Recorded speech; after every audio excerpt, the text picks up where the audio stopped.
Praise God.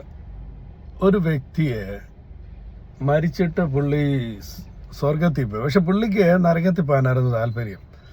അവസാനം പുള്ളി പത്രോസിനോട് ചോദിച്ചു, ഞാൻ നരകം വരെ ഒന്ന് പോയിട്ട് വരട്ടെ, ഒരു പെർമിഷൻ തരുമോ? അങ്ങനെ പുള്ളി വീക്കെൻഡ് ആഘോഷിക്കാനായിട്ട് നരകത്തിൽ പോയി.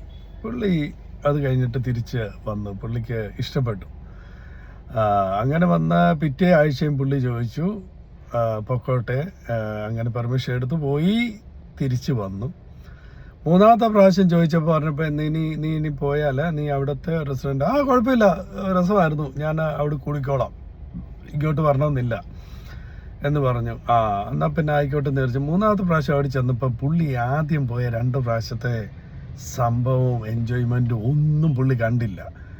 അവിടെ കണ്ടത് ഈ ഒറിജിനൽ നരകം എന്ന് പറയുന്നിടത്തെ ആ തീ ഗന്ധ ആ ഒരു നെഗറ്റിവിറ്റി കണ്ടപ്പം പുള്ളി അവരോട് ചോദിച്ചു, ഇതെന്തോ പരിപാടിയാണ്, ഞാൻ കഴിഞ്ഞ പ്രാവശ്യം വന്നപ്പോൾ ഇങ്ങനൊന്നും അല്ലായിരുന്നല്ലോ. അന്നേരം അവർ പറഞ്ഞു, കഴിഞ്ഞ പ്രാവശ്യം നീ ടൂറിസ്റ്റ് ആയിരുന്നു, ഈ പ്രാവശ്യം നീ നരകത്തിലെ റെസിഡൻ്റാ, അതുകൊണ്ട് ഇതാണ് നിൻ്റെ ഒറിജിനൽ സാഹചര്യം എന്ന് വെച്ചാൽ പിശാച് കള്ളനും അവൻ്റെ അപ്പനുമാകുന്നു. ഹല്ലേലൂയ. എന്ന് വെച്ചാൽ അവന് പറയുന്ന മുഴുവൻ കള്ളത്തരമാണ്. ആദ്യത്തെ പരസ്യം എന്താണെന്ന് ചോദിച്ചു കഴിഞ്ഞാൽ, ഇത് തിന്നാൽ നീ ദൈവത്തെ പോലാകും എന്ന് പറഞ്ഞുകൊണ്ടാണ് ആ ഒരു ഫലമെടുത്ത് പിശാച് ഔവാമ്മച്ചിയോട് പറഞ്ഞത്. അത് തന്നെ കള്ളത്തരമല്ലേ? കാര്യം എന്താ? ദൈവത്തെ പോലാകാനില്ല. ദൈവം സൃഷ്ടിച്ചപ്പോൾ തന്നെ പറഞ്ഞത് എങ്ങനെയാണ്? ദൈവം തൻ്റെ സ്വരൂപത്തിലും തൻ്റെ സാദൃശ്യത്തിലുമാണ് ആദമിനെ ഔവയൊക്കെ സൃഷ്ടിച്ചത്. ഇനിയും അതിനുവേണ്ടി പ്രത്യേക ഒരു പഴം തിന്നേണ്ട കാര്യമില്ലായിരുന്നു.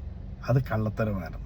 നമ്മുടെ ജീവിതത്തിൽ മുന്നിൽ കാണുന്ന കാര്യങ്ങളിലൊക്കെ നമുക്കൊരു ഉറപ്പ് വേണം, നമ്മളെ വിളിക്കപ്പെട്ടവരാണ്. അങ്ങനെയാണെങ്കിൽ കർത്താവ് പറഞ്ഞൊരു വചനമുണ്ട്, ഇനിമേ നിങ്ങൾ ദാസന്മാരല്ല മക്കളാണ്.